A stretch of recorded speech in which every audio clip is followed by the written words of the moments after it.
I'm David Lombardo, and this is WCNY's The Capitol Press Room. We're joined in the studio by Melissa Manno, the education reporter for New York Focus, who has reported on the ongoing effort to update how reading is taught in New York schools, as well as a new, potentially more challenging campaign to reform math instruction.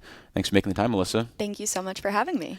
Well, back in 2024, Governor Kathy Hochul spearheaded an effort to improve literacy rates in the Empire State, pushing through a bill requiring school districts to align their reading curriculum with the so-called science of reading.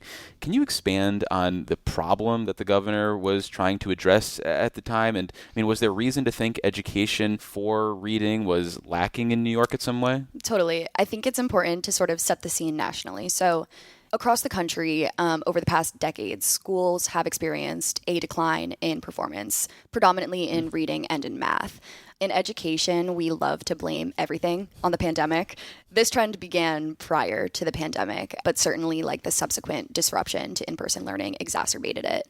Experts have been calling this the learning recession. It's really not clear what drove it. People have cited sort of a dismantling of test-based accountability, higher chronic absenteeism, and a rise in social media usage, but those are all sort of best guesses.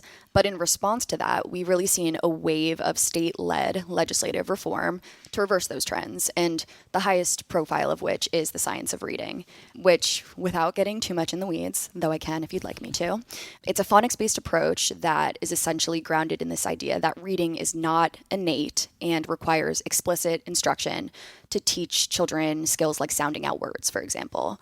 This movement really gained steam in response to Mississippi, where rigorous literacy laws coincided with major gains in academic performance. And I think Mississippi is a great case study to compare New York to.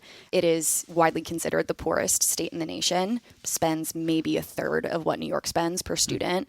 And yet really went all in on this reform effort, went from being, 38th, I believe, in the nation in fourth grade math in 2013 to 9th in the nation in 2024. It's, astounding improvement. New York, on the other side, spends more per student, like I said, than any other state, does not have the scores to show for it. I believe in 2024, we were ranked 23rd, far below Mississippi and far below a lot of other northeastern states that, are similar.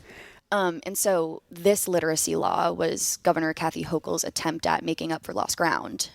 Essentially, the basis of it was requiring school districts to align instruction with evidence-based teaching techniques, curricula, materials that align with research on how children best learn how to read.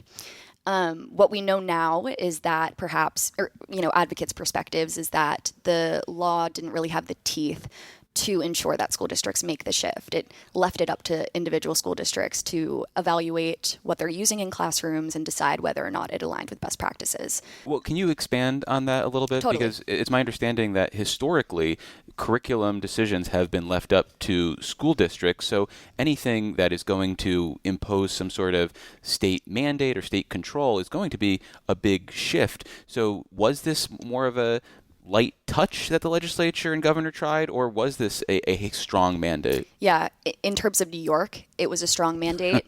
But in terms of what we've actually seen be successful nationwide, I would say it was the former. And so, this idea, New York is a really strong local control state, which is exactly what you said, curriculum decisions, basically everything from budget, spending, curriculum is decided by the school board and by individual school districts and even campuses. And that makes education reform really difficult. Some experts honestly believe that strong, productive education reform can't coexist with strong local control. It needs to come from a centralized system. And so I'll break down sort of the elements of the literacy law, because it's exactly what this new effort in math is modeled after. So this law required the state education department to develop and issue best practices in reading instruction. It required school districts to fill out a survey, basically checking yes or no to whether or not they're aligning with best practices. And then it also allocated $10 million to the teachers union for training. That received a lot of backlash. There was a pretty big Hechinger Report investigation into this training course that found that it heavily featured balanced literacy. There were even experts cited in the training course that had looked at it and said, I don't want my name attached to it. And that really, it put New York on the national stage with education reform in a bad way.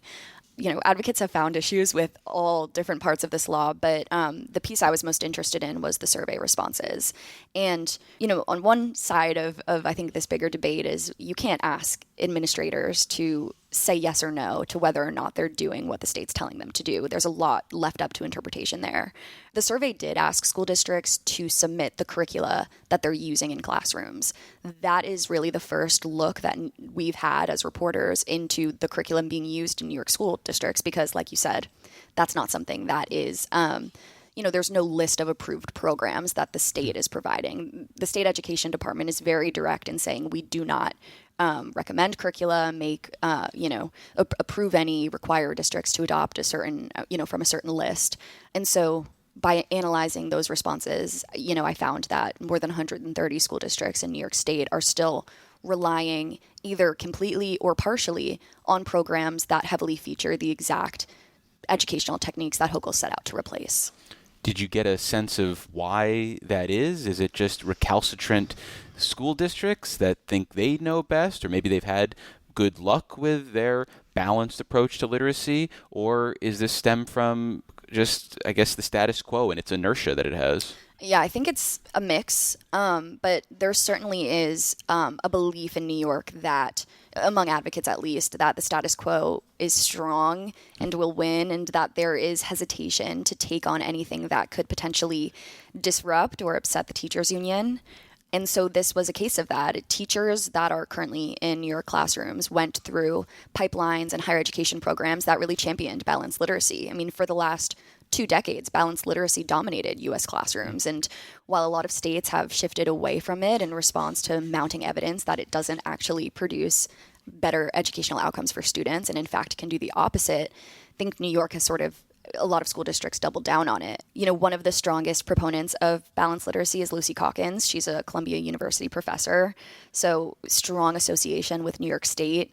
Lots of school districts still use her curricula, units of study. In 2022, she sort of backtracked and they went through the process of revising the curriculum. They say now that it aligns more strongly with the science of reading, but critics beg to differ. But there's definitely, I think, a belief that this last effort on literacy kind of appeased teachers more than it did students, or it was designed more to align with what teachers wanted rather than what we know actually works for children.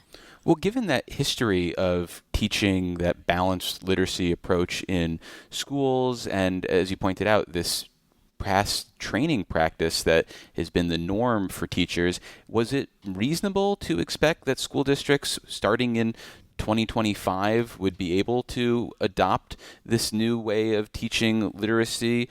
Or should there have been an expectation that, much like turning around a tanker, this is going to take some time? I think it's less about timeline and more about the teeth of the law, which is this was very much telling school districts to make these changes on their own. The law in itself says that school districts must align with best practices by September of 2025. Many school districts admitted on the survey to not being aligned with best practices, and the state education's department response to that has been, we're going to provide additional support. They, at least to me, weren't able to say, we're going to ensure that they are in compliance by this date by doing X, Y, and Z. And so there's no accountability in terms of making sure that school districts are making the switch. Again, I think that comes from having this sort of like decentralized approach to reform. It's I think like the antithesis of actual strong reform is not having that centralized system. Many states that have done this successfully have had a list of approved curricula for school districts to choose from. They've, required that all school districts have literacy coaches, and they've implemented, for example, in Mississippi, third grade retention. So students that aren't proficient, in reading are held back that grade level. There's statewide requirements that school districts are being held to rather than being told this is what you should be doing. Tell me yes or no if you are.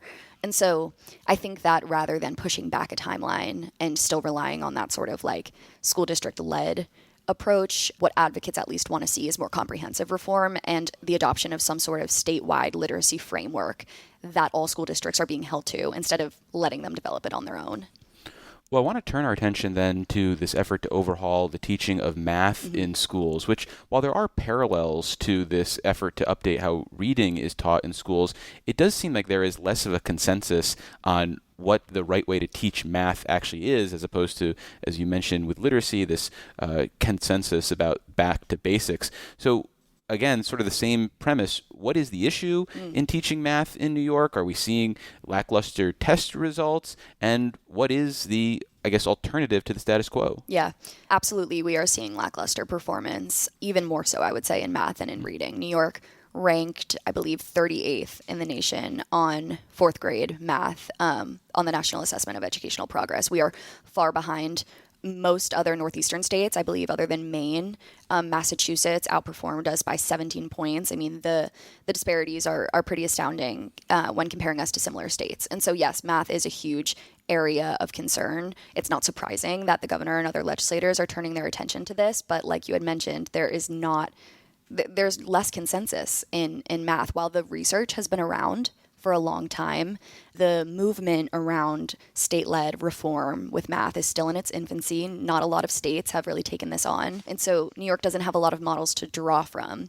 The so-called math wars among like educators and experts, it's really similar to reading.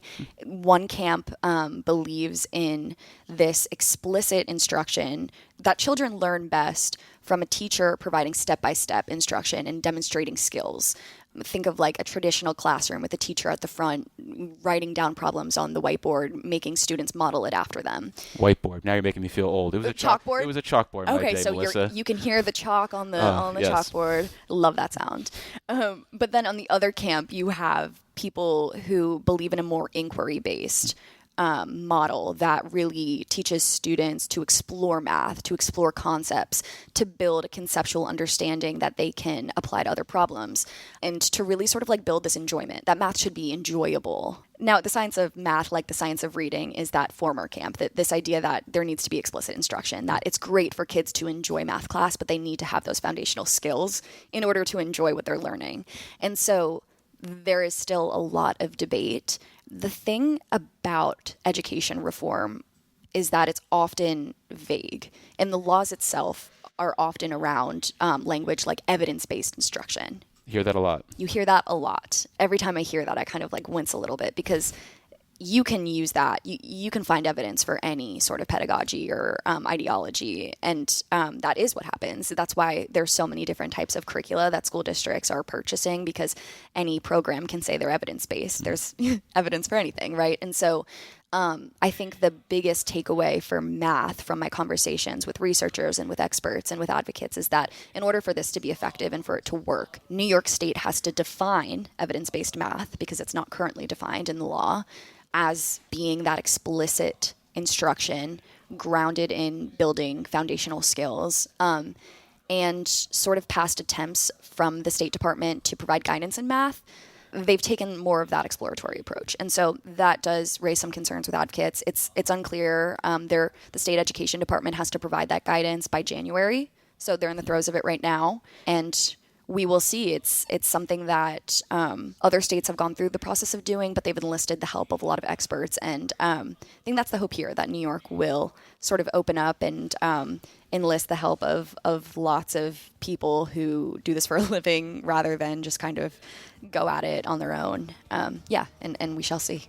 Well, we've been speaking with Melissa Manno. She's an education reporter for New York Focus. Melissa, thank you so much for making the time. I really appreciate it. Of course. Thank you.